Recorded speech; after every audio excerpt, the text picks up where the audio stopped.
Hello, friends. Host Eric here, host of Talking with Famous People. And again, we exist in an environment with background noise.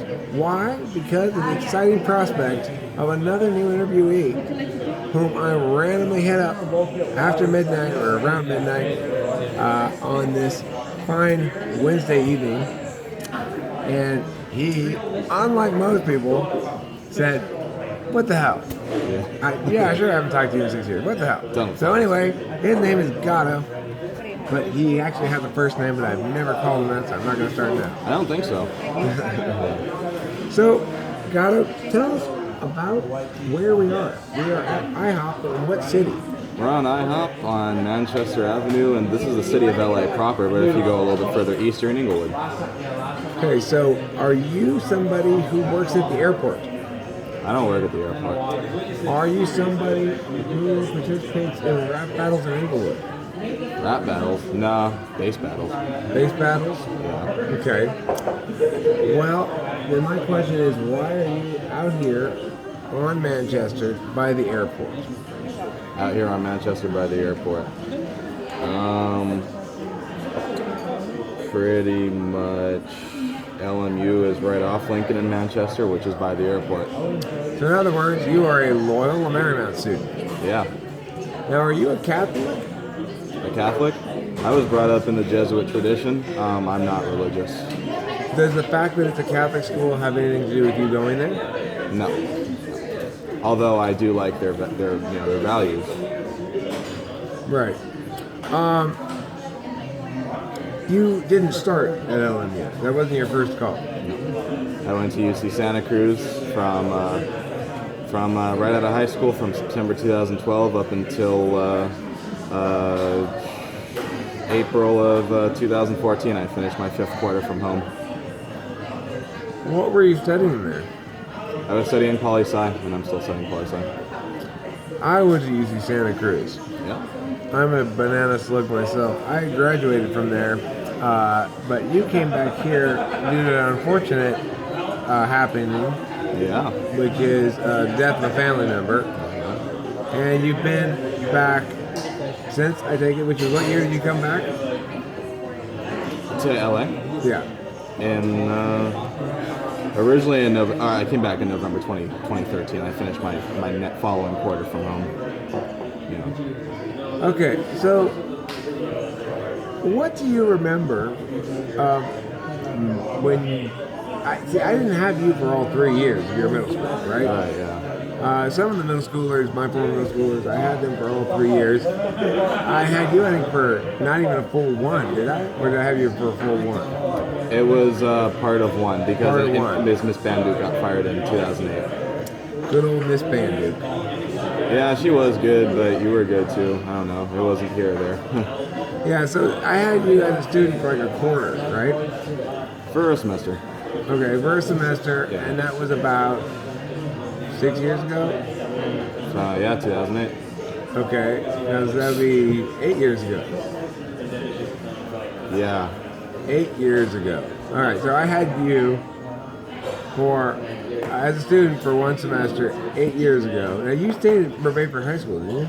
Or I no? did, yeah. Okay, so you were around. I saw you around and stuff. Yeah, the last time you saw me, I was on the roof of Rebay and I had a ceramic one-hitter styled like a cigarette. And the first time you saw me with that, you said, "God, you don't smoke cigarettes, do you?"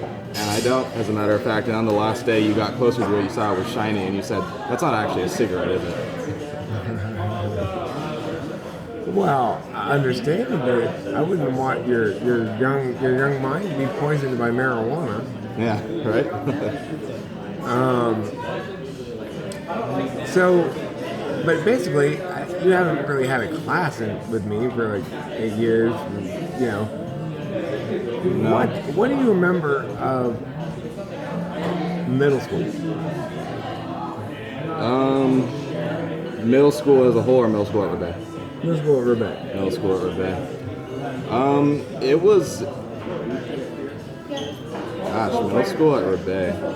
Pretty much that was the only year I was there when Rebay was like a functional school and it wasn't in pieces because It had like the prestige that it did in the '90s because all the original staff were still there. Many of the longtime staff were there, and then pretty much as soon as you know who got on board, he fired everybody from the original squad, pretty much, or everybody slowly left. So, And so it was like the first half of my first year at Rebay, which was my last year of middle school. It was like really fun, and it was a conventional middle school experience because before that I went to a charter school. But pretty much second half of the year came around and it got all gloomy. It was really interesting how it was like all cracking like first semester. is that when he arrived? Because he was already there when I got there. He hired me. That's right. Yeah, no, he came in like the last half of 2007, and his first full year was my first year, which was the 2007-2008 school year. Interesting.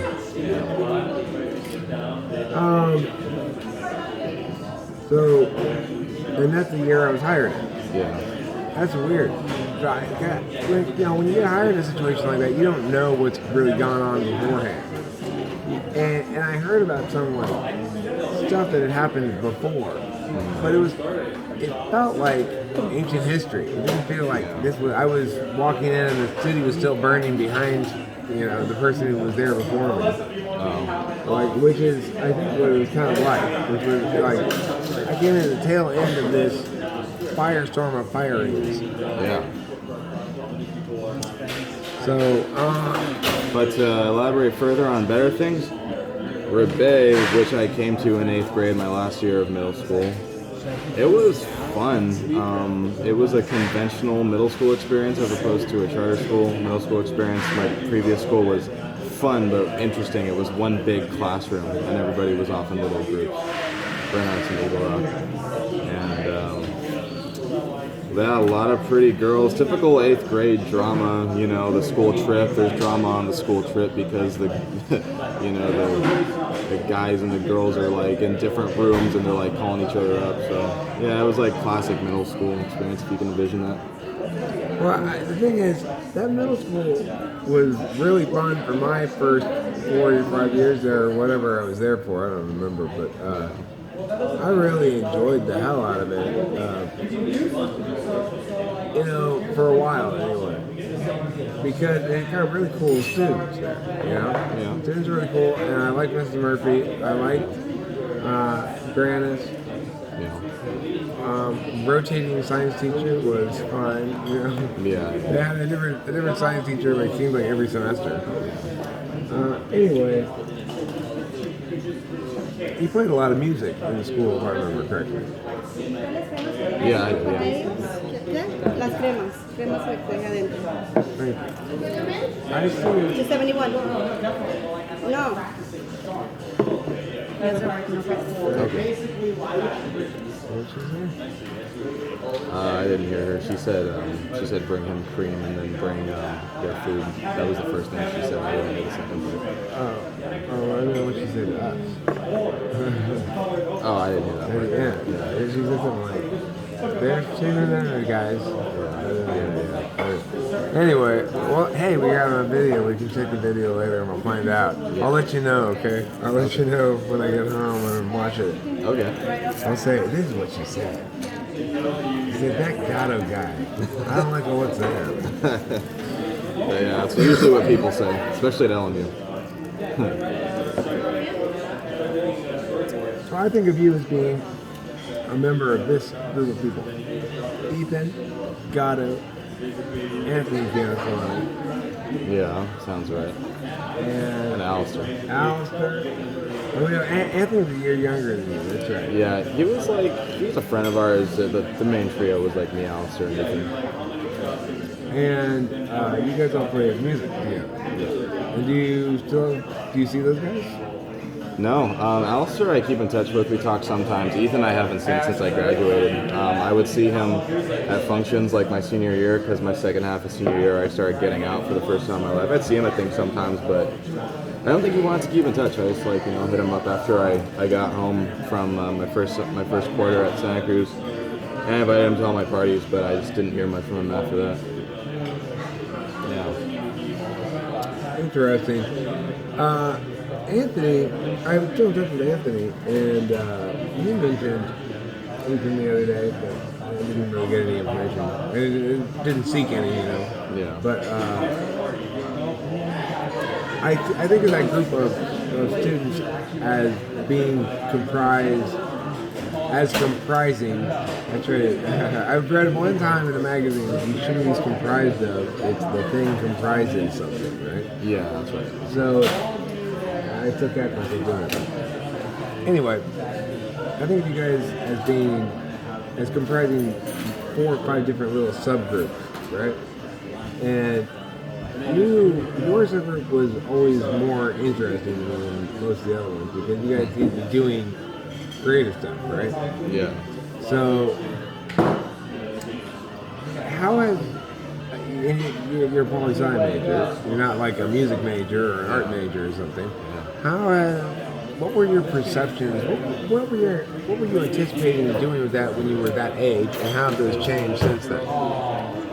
Well, I was expected to go to college for one thing. I wasn't opposed to it, but it was like, with my mom, it's like she values education, and it was like either I went to college or I'd have to get a job and get my own place.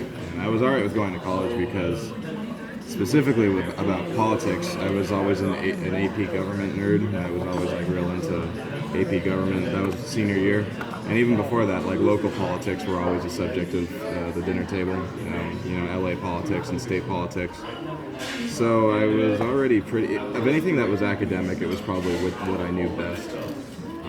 There were a bunch of other things like history and, but they're not as employable. Poli-sci, like people go to law school or they get employed as AP Gov teachers, or they might be interns in a campaign office.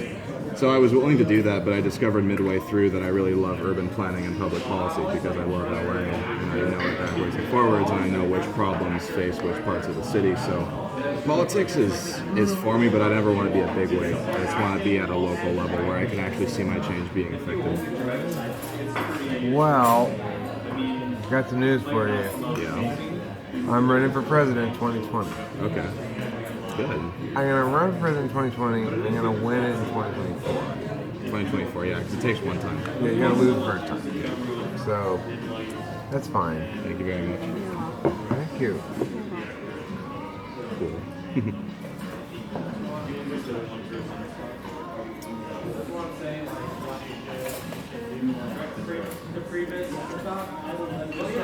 I think the most important thing we could do, probably like infrastructure-wise around Los Angeles, is get rid of all the carpool lanes. All the carpool lanes? Yeah. It's just slowed down traffic. Right, that's all they do is slow down traffic. Exactly. All right, let's pause this while we eat. Okay.